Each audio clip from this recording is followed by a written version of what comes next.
Welcome to another episode of Valeo Health Podcast. Today I have a dear friend and very special to me personally and professionally, Jamie Richards, who is the Chief Wellbeing Officer of Valeo. But before becoming the Chief Wellbeing Officer of Valeo was my personal health coach, Sandeep's personal health coach. And he himself, he's a trained psychoneuroimmunologist. I am. Welcome, Jamie. Big words. Yes. Hi, Nadine. How are you? I'm really good. I'm so happy to have you here. Why should I be nervous speaking to you all the time? We've been speaking to each other for years. For years.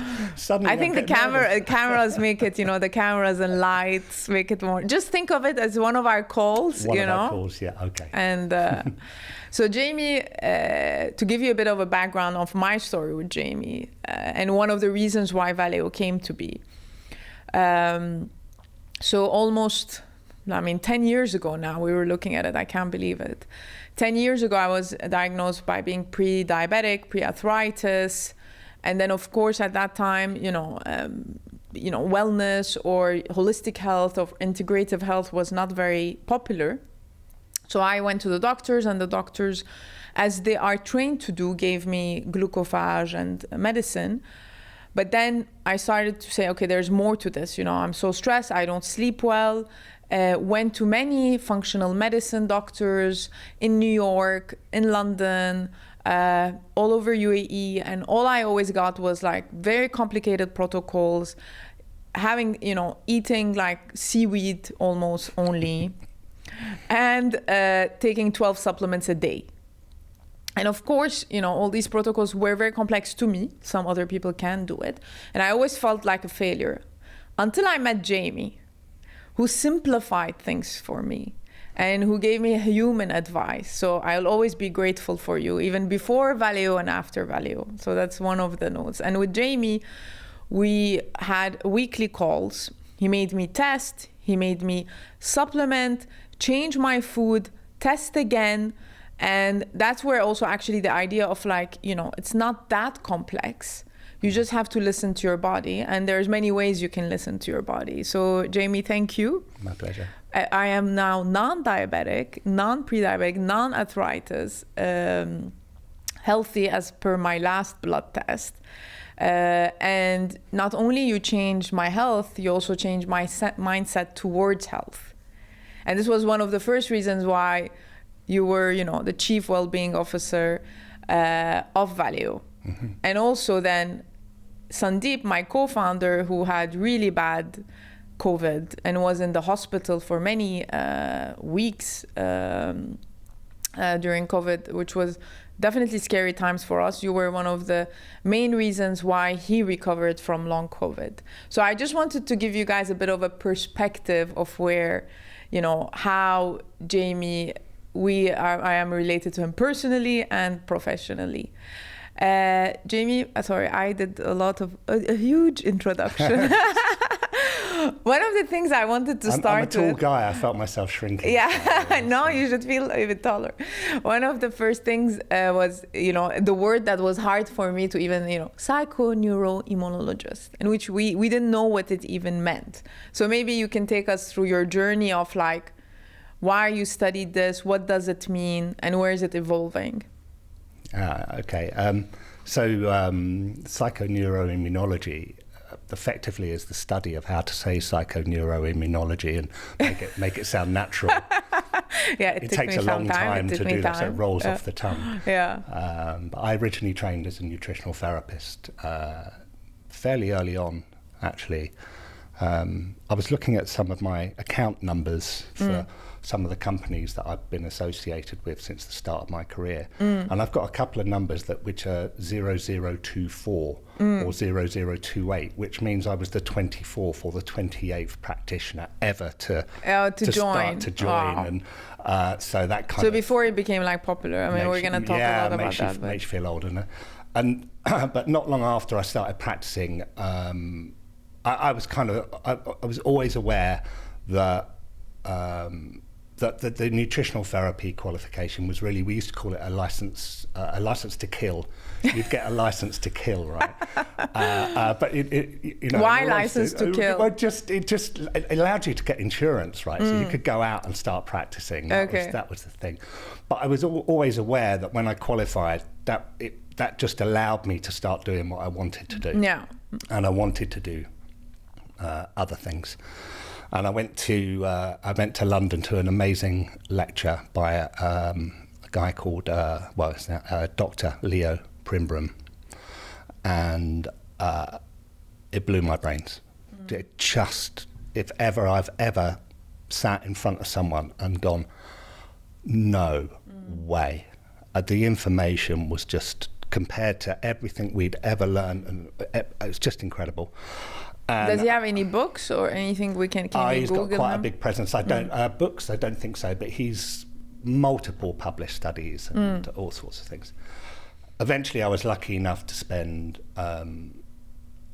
long weekends in London, in a small community, 12 of us, studying with Leo for 2 years. Oh wow!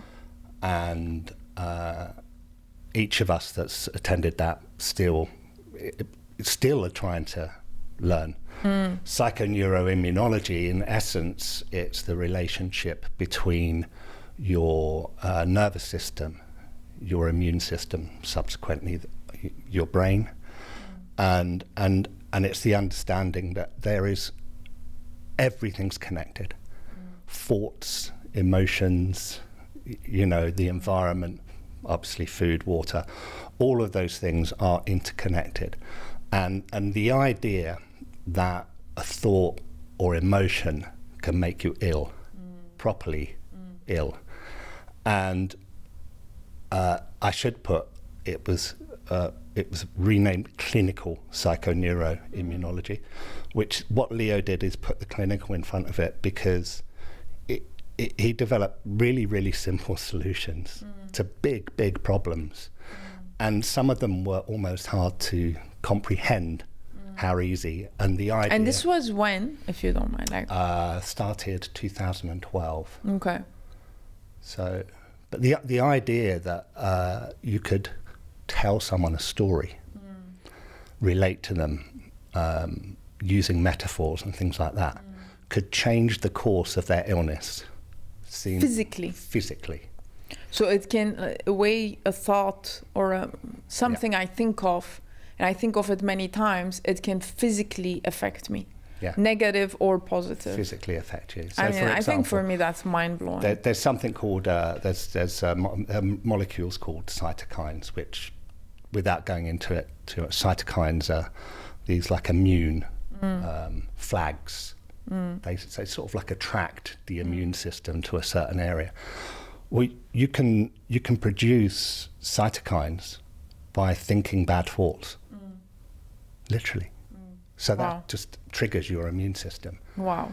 And so that whole idea. So it was mind blowing for me, and it still is. And in a nutshell, in a room of really, really highly intelligent people, I probably didn't have the highest IQ or the highest intellect. But that's the best room to be in. Well, it's a brilliant room to be in. But also it meant that if I figured it out, I could relate it very well to everybody else. And whereas there might be other people that have difficulty relating those thoughts and that education to people. So when you mean basically, like now it's very popular having affirmations, wake up and doing affirmations. Is that part of it? So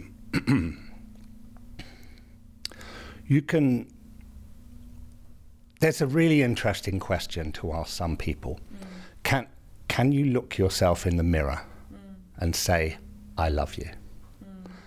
You'd be amazed how many people are unable to do that. They literally can't do it. They can't comprehend what it means. So absolutely, affirmations. If you just do that once a day, every day for a month, you can literally change the neurons, rewire the neurons in your brain to make you feel differently about yourself automatically. Which can maybe physically impact my health. If you feel differently about yourself, of course it does as well, because you stop beating yourself up and those types of things. So some people who feel really bad about themselves neglect themselves, abuse themselves in some way, whether it, like, just say it's kind of like someone who overeats, turns to food, turns to sweets, whatever. They've got no interest. So. I was reading a book, and one of the questions that really hit me, it said, do you value yourself enough to take care of your health? Yeah. So actually this goes back to like saying, I love you to the mirror. I actually did that exercise. I think you recommended it. I probably did. Yes. And to be very honest, the first month was very uncomfortable. Like you're shy or you're a bit like ridiculizing, whatever, you understand what I mean? Yourself while you're looking at the mirror, because it's not a natural setup, looking at the mirror and saying, I love you. And it's so uncomfortable. And then you don't understand why it's uncomfortable, but then you just keep on doing it. Then you realize there are many layers to it. And then when you comfortably can say, I love you, it's a really nice way of making peace with yourself. Honestly, and but incidentally, there's something called oxytocin, which a lot of us are aware of. It's kind of like labeled like the love hormone. So is it like all these medicines we take for depression or that are prescribed helps you get, some of them I think improve your oxytocin? Well, there's like 5 or 6 ways I know to improve your own oxytocin. And using the love word is one of them. So what are the others? Spending time with dogs. In the company of dogs. Love dogs. I mean, cats too. I know the cat people will like. No. They will also. Only dogs. As 50 people switch off listening, right? But no. Dogs. Generosity, by the way. Generosity towards you or towards others? Giving to others. Very nice. Why we'll go, maybe something we'll touch on later, but it's why donating blood is so brilliant, especially for men. Very fantastic. interesting. So that there's and that. Very healthy. Obviously, skin to all skin. All men, skin to skin contact. Love, lust. But our colleague, Dr. Mahmoud, we call each other love. Javalo. We do. We call each other love. Always. Love it. Always. Hey, love. Yeah. And in certain parts of the UK, sort of like particularly around Manchester, I remember seeing a video of Ian McKellen, the actor, arriving in Manchester, and he said he was so happy to be there. He said because men in that region, particularly sort of like the older generation, they call each other love. And he says, I just love it. I love it. I love arriving. I get into a taxi, going, where are you going, pet? Where are you going, love? And so all of those things. Thirst, by the way, produces oxytocin. Being thirsty. Really? Mm-hmm. So I remember when we spoke a lot about hydration when we were creating our products, and you said people should only drink water when they're thirsty. Yeah. And people should only eat when they're hungry. There's some really, as old as our time, reflexes that humans have. So thirst and hunger are such big things, because what they did, thirst and hunger, they weren't a stimulus to drink or eat. Because of course now, well, you didn't give me a glass of water or something. Because now there might be a tap here and there's a fridge here, right? But we didn't have that.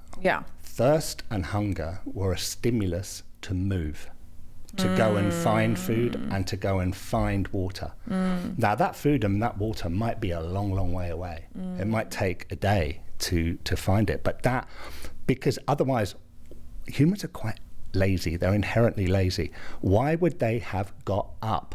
If they weren't ever hungry and they weren't ever thirsty, why would they have got up to go looking? Oh, that's beautiful, yeah. And nowadays, it's really worrying to me for a lot of people that I've met over time that are no longer get thirsty and they no longer get hungry. And I'm not on about craving food.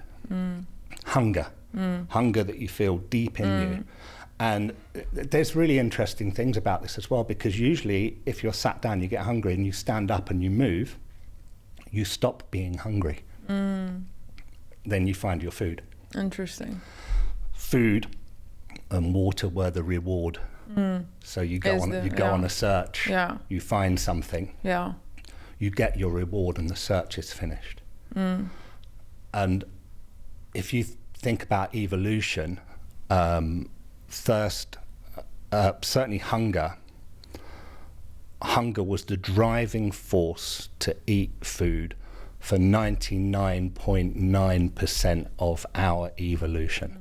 And in the last 50 years, desire has overtaken it because of the abundance of food. I mean, you just have to walk around here. Or you just have to order at home, online, anything.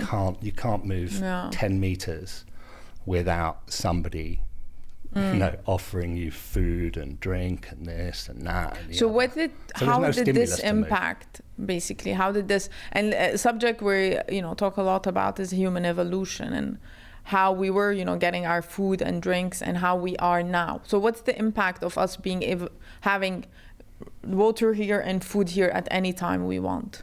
So there's still quite a lot of debate about this. So, like, for example, there's a lot of questions going around about, did the human brain shrink, particularly in the last 10,000 years, by approximately 10%. Now, that's like debatable, but I err on the side that it has. So you hear a term like in gymnasiums a lot, use it or lose it.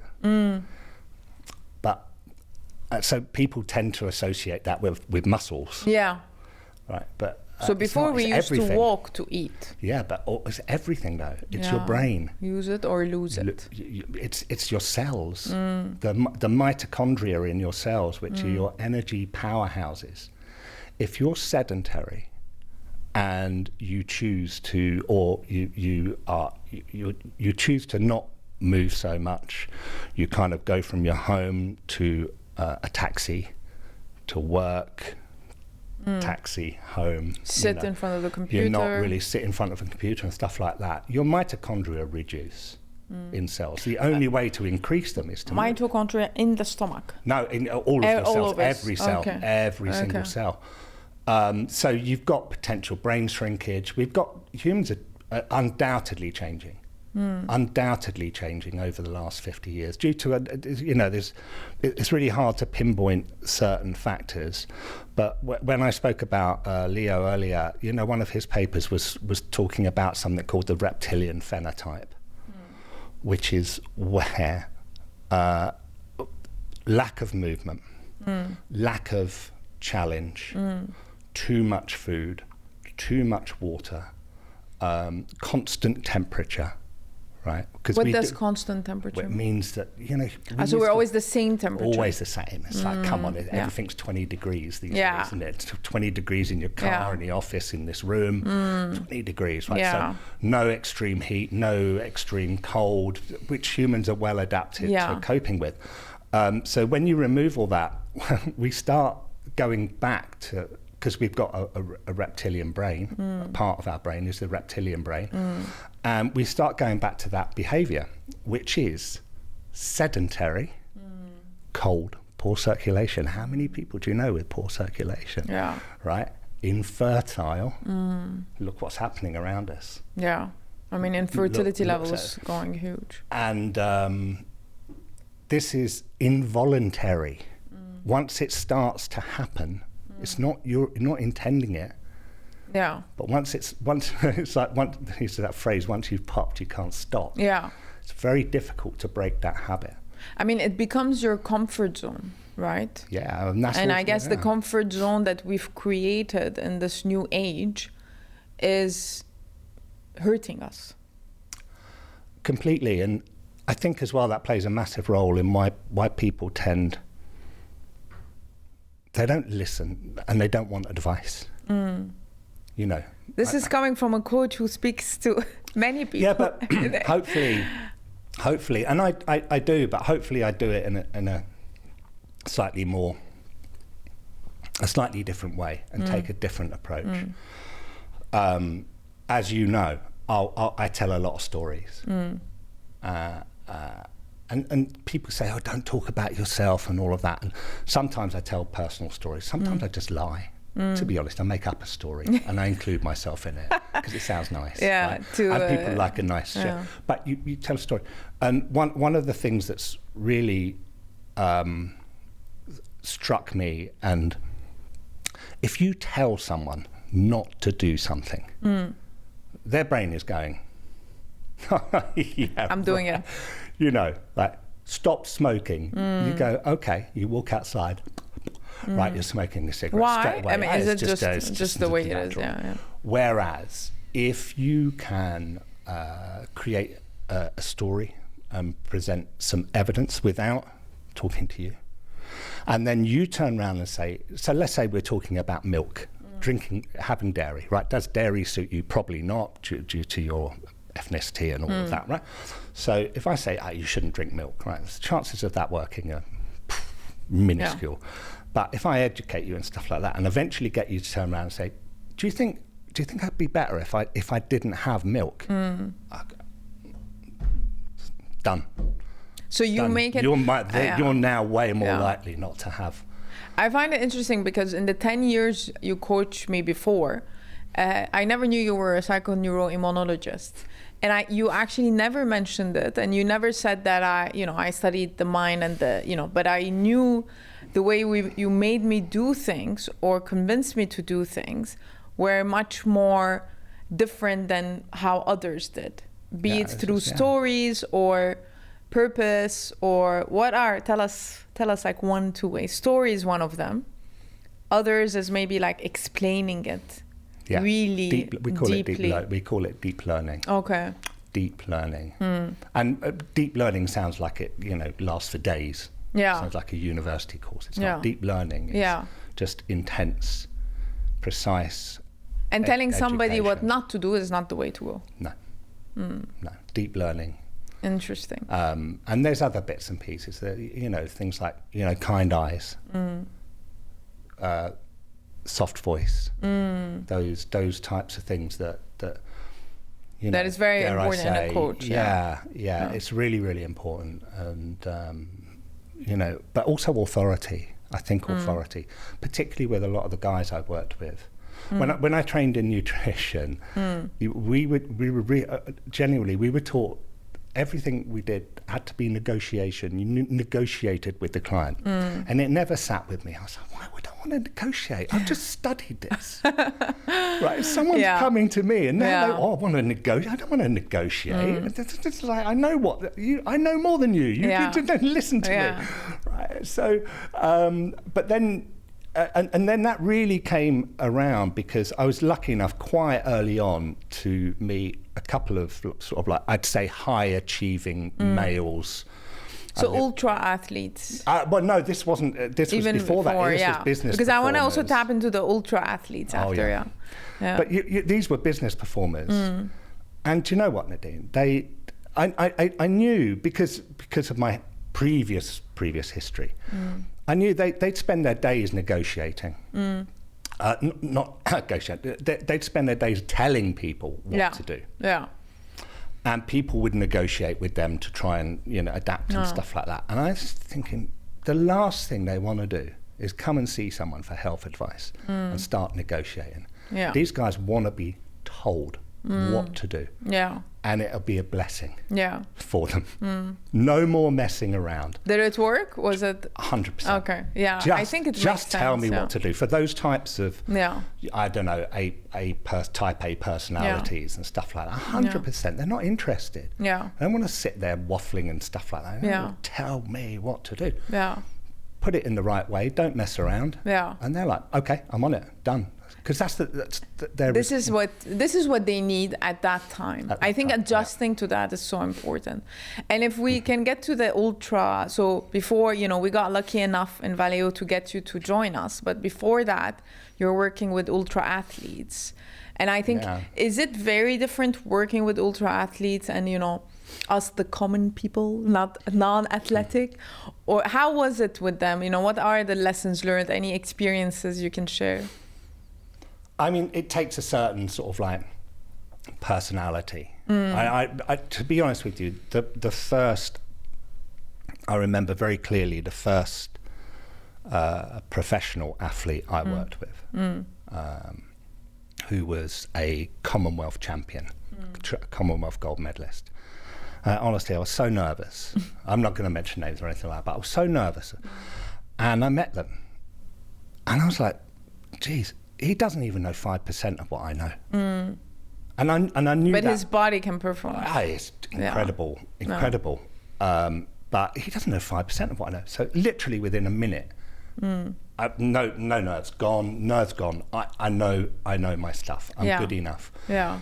And that evolved. I started working primarily with a lot of cyclists, then triathletes, then Ironman, and then the adventurers started coming in. So people doing expeditions, people that were climbing Everest. I did, you coached me when I climbed in Kyrgyzstan. Yeah. I used to, I kept a record of how many people summited Everest. Really? That I worked with. Then I stopped at some point. I just stopped, but it was a lot. And then some sort of like, big events, first person to run coast to coast, unsupported across Canada, and some world records, age group world champions, all sorts of people. What would you say was common between them? They're mental.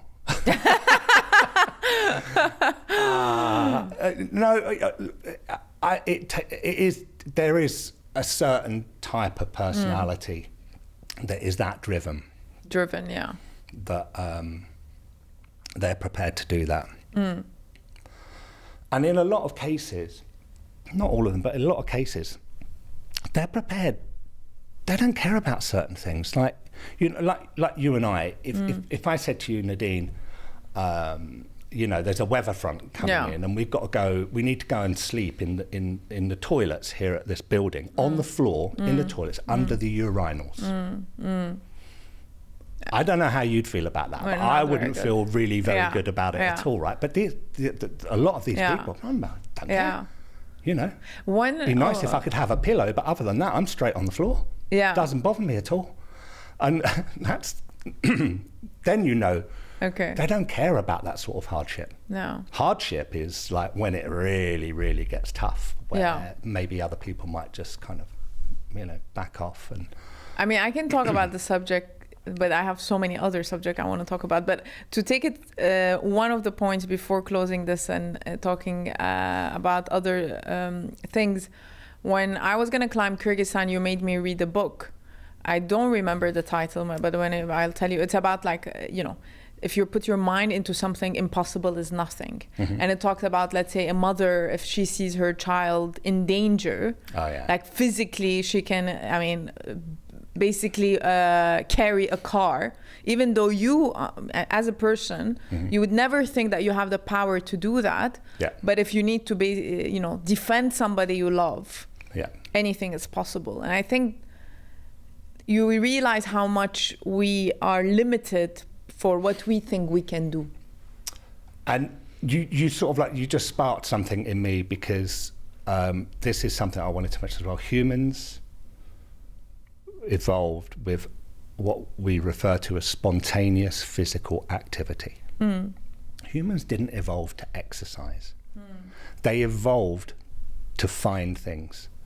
Shelter, warmth, food, water, or to escape danger. They didn't think that while they were doing it, they were exercising. I'm running from a lion. It's a good sprint. It's just spontaneous. Yeah. They did it because they had to. Yeah. And so the idea of like, I'm going to go to a gym is a little weird, to be honest. And more to your point about that as well, the spontaneous activity uses way less energy than if you're thinking about, I'm going to move. So automatically, we already know that we have even more energy than we normally expect to have when we need it, when the situation 100%. demands. So the same, do we have more strength in certain situations? It's well documented that some miraculous things happen in certain situations. And I think every ultra, I mean, for me, I would say, you know, climbing in Kyrgyzstan was like 5% of what they experience. But, you know, compared to relatively where I was in my fitness and what I did, like you do realize it's more of a mind game than a physical game, basically overcoming or climbing this mountain. And then you go through like why of it. But the why of it, but this is interesting. If you trace, you know, human migration, like when humans when they went across mountain ranges. Yeah, exactly. Right? And fossil remains would show there's certain, I think the Caucasus and places like that. You can see that people tried, died, tried, died. Eventually, some people got over the top and down the other side, right? Curiosity or resources. That's why they did it. You can imagine what's over there? What is over there? Is something better What there? is, in this day and age, what is people's mountain right now? Yeah, this is one of these things that is kind of missing because everything's provided. Yeah. Curiosity, you just pick up your phone. If you're curious for 10 minutes, you just pick up your phone. Yeah. But you're not sure what you're curious about. Yeah. you just find And then something. you look at something and you get distracted and you forget what you were looking for. Yeah, and you know, if you want... So it's the removal of all these things that somehow, you know, I think clearly we've moved on a long, long way, and there's certain things about technology which are unbelievable. But I think just as a species, we're way less capable than our ancestors were capable of. Physically capable, capable of looking after ourselves. Yeah. You know, it's almost like you see those films where there's a plane crash in the middle of nowhere, and there's one person, usually a man, but there's one person that, you know, knows how to light a fire and you know, skin an animal and do all of that, but everyone else is like, oh, don't know what to do, right? I think I mean, and that's where I guess your protocol of things came to be, because I mean, ice baths be it one, fasting number 2, hot and cold exposure. Go look at sunlight. All these now, everybody, you know, thinks of it and it's like, yes, of course, it's so popular, it's so trending. And I'm like, this is why 10 years ago, Jamie was telling me these and I couldn't, you know, I did them and I realized how much it helped me, but now it's trending. So I find it very interesting that you knew those things, or it's things that were already in your protocol. So maybe if you can take us through like the most important aspects to take care of, and how, you know, with Valeo, what type of things we created on any of them that we can help with. Yeah, I mean, it's fair to say there was a group of us that sort of, you know, studied this and looked at it quite a long time ago. So this is related to psychoneuroimmunology. Yeah. Oh, very nice. Quite a long time ago, and to a greater or lesser extent, put that into practice. So you're climbing, by the way, you know, climbing at altitude, it creates a certain type of called hypoxia, so lack of oxygen. Yeah. But lack of oxygen is really healthy, like lack of food. So intermittent hypoxia. So intermittent lack of oxygen is healthy. Intermittent fasting, Although I just think that should be called normal. Fasting is the normal. Intermittent thirst, intermittent cold, intermittent heat. All of those things build up a picture of actually your immune system being very, very, very calm and relaxed. Because it knows this is what it expected. Our immune system evolved over millions. So putting it into, many years ago, and looking at human evolution, we lived many temperatures. We had to walk to get our food, our drink. Nothing was available. And then, is this what we're trying to mimic, basically? Mimicry behavior, because you can't. Well, you could, but not everybody could. I guess you can't. We're not going back to that state. Yeah. I don't want to. But you can mimic it in modern society, which is where things like, I always used to say cold showers, but then when I first started working with clients in Dubai, I realised that it was very difficult to get cold running water. Yes, definitely. This is why ice bath became particularly at certain times of the year. So, but you can. So, like sauna, cold showers, ice baths, intermittent food, intermittent water. So I know, and that's what I do. Like, I'll drink a lot of water in the morning.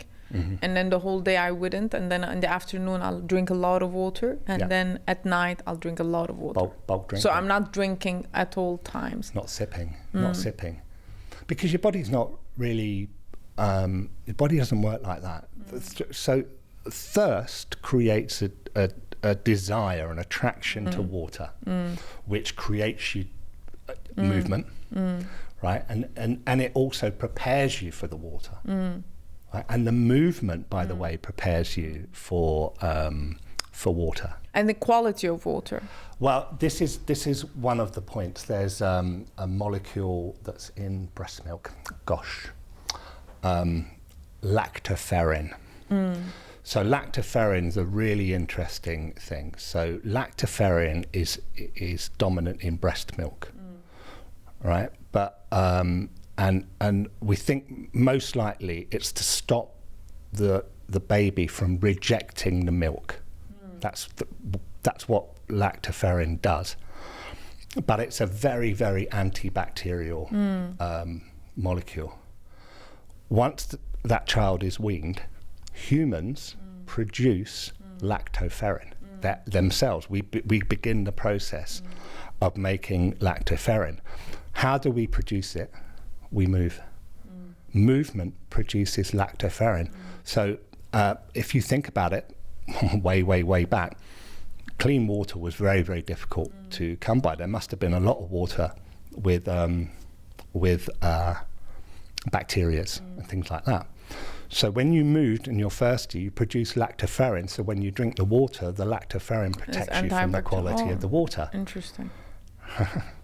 So lactoferrin is an immune component, but also this is why if we've been sat here, I don't know how long now, right? But if we're brought a sandwich now and we just start eating, your body's going to be what? Yeah. What? Where did that come from? I've got no idea. And by the way, it didn't produce lactoferrin.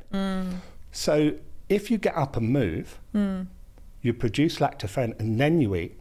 You have every time you eat something, you have an immune response. So you need to move before you eat. Move before you eat. And then I know that you told me we need to move after we eat. I'm not so set on moving after eating. Okay. I know there's people who talk about blood sugar and stuff like that. I'm not so set on that. It's before, because you produce lactoferrin, and there's something called a postprandial response, which is a post-eating. Yeah.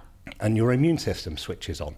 It has to be. You can't imagine you can put something in your body and your immune system isn't interested in what's happening, right? Yeah. It's kind of like, okay, let's go and have a look, right? Yeah. And so when you produce lactoferrin, that dampens that response. And as hopefully a lot of people that are seeing this would know, inflammation is a really big part of modern health, these chronic diseases and those types of things.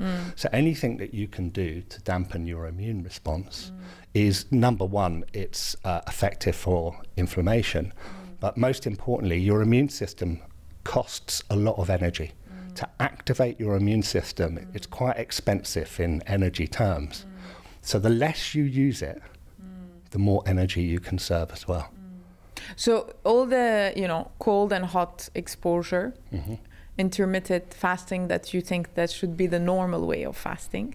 And what are the others? Sunlight. Sunlight. So there's some, this is really, the sun's been here forever. Before life, effectively. Yeah. Life evolved in the presence of sunlight. Sun, exactly. And, we know the story of the first unicellular organisms and what they have. We know a huge amount about that. Evolutionary medicine knows a huge amount about that, a surprising amount. But sunlight was ever present. It's only in the last, again, 50, 60 years that people have become or have been told to be scared of the sun. The idea that the source of life or a source of life we should be scared of. That's and for a long time I even struggled a little bit with understanding it, and that's something that I've just been really enlightened with recently. So we always look at vitamin D, which is such an important, it's not really a vitamin, it's been misnamed. It's a pro-hormone, but we look at vitamin D, and you can tell, roughly speaking, you can tell from vitamin D results that people are having a lack of direct sunlight. There's other reasons, but in general that's the case. So there's, I think his name's Paul Weller, he's a professor at Edinburgh University. So he's done this really interesting work. And there's something called nitric oxide, which I used to use a lot with my athletes. So it's present mostly in beetroot juice. Okay. Right, this is why all these cyclists and stuff like that, they use beetroot shots. That study, I think, was 2009 in Exeter University. It's quite old in those terms. Beetroot juice is really rich in nitric oxide, and what it does is it dilates your arteries. So it improves blood and therefore oxygen flow. That's why it's so interesting for performance. If you can dilate your arteries, get more oxygen going to the brain, your performance improves. But that works for people in everyday life. But then fast forward to Paul Weller. It's not Paul Weller, I'm thinking of the jam. It is Weller anyway, Professor Weller I'll call him. Fast forward to him, and he's a dermatologist, by the way. So this is even more interesting. Because dermatologists are at the heart of telling us. Heat of the sun. So because he's in Scotland, they studied heart disease, heart attack and stroke in Scotland. I think it was Scottish males during the course of a year. And what they found is there was a roughly 30% increase in the risk of heart attack or stroke during the winter months in Scotland. Interesting. And then really what it was when the UV from sun hits the skin, we store nitric oxide under our skin, and the UV activates it, which is why those people, their veins and arteries would dilate. So their blood pressure would come down during the summer months, and then in the winter months there was no nitric oxide, so their arterial system would compress. Blood pressure would go up. And a much higher risk of heart attack or stroke given the right conditions. So lack of sunlight. But it's not that can be fixed with like just vitamin D? No, because this is UV. This is actually the UV, the UV rays, and so look, this goes so much further, because I've talked to you about like what about wraparound sunglasses, UV blockers, and but I mean, he goes further because he said there's not a single study anywhere in the world that links sun exposure to life, lowered life expectancy.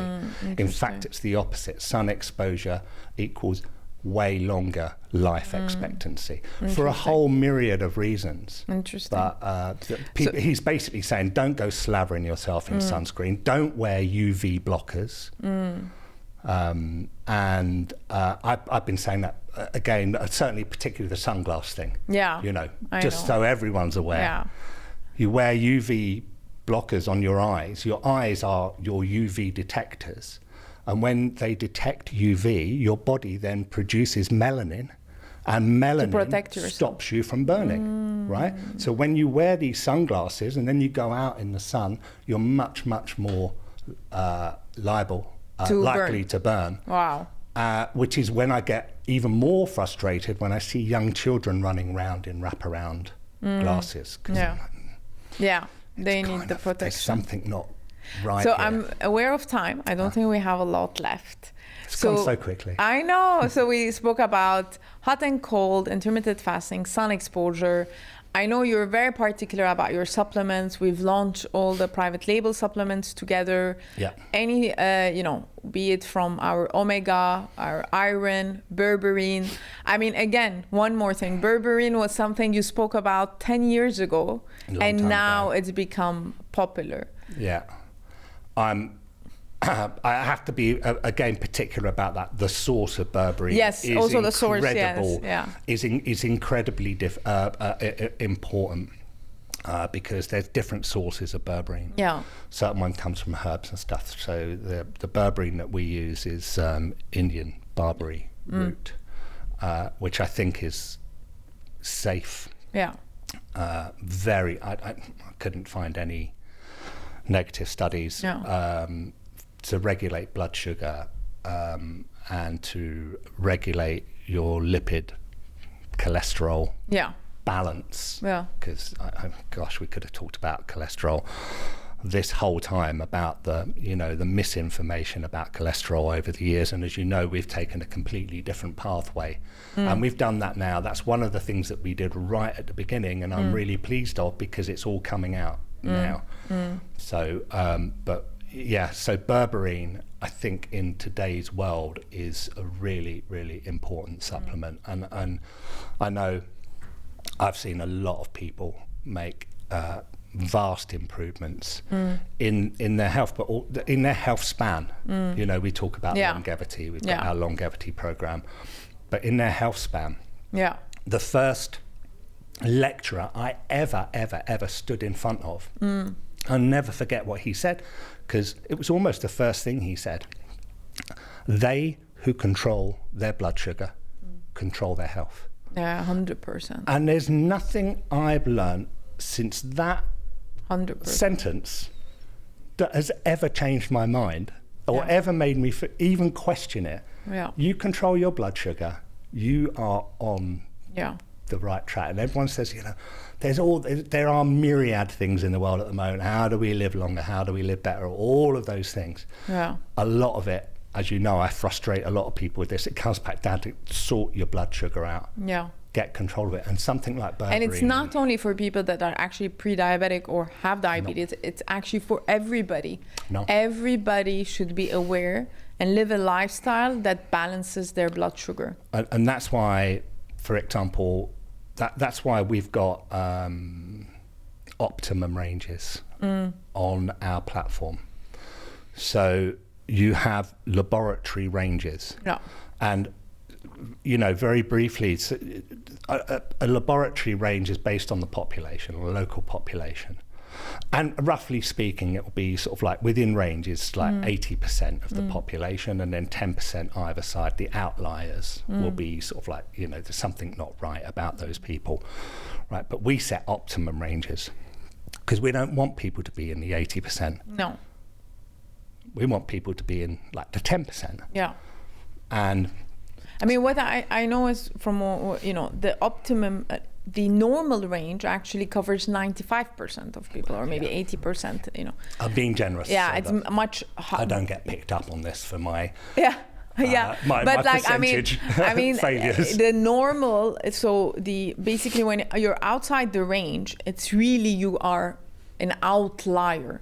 Yeah. Like that means there's something wrong. There's definitely something wrong. Not that maybe you should start taking care. Within range, still isn't.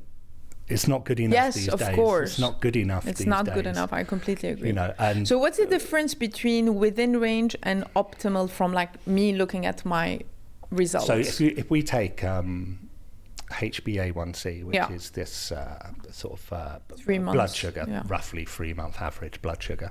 I think the current range is anything below 5.69. Yeah. Is acceptable. Is non-diabetic. So it means you could measure 5.5 and your doctor would say, you know, you're absolutely fine. And look, with respect to the medical profession, you know, and we work with them, but your doctor could say, you're absolutely fine. Come back in a year.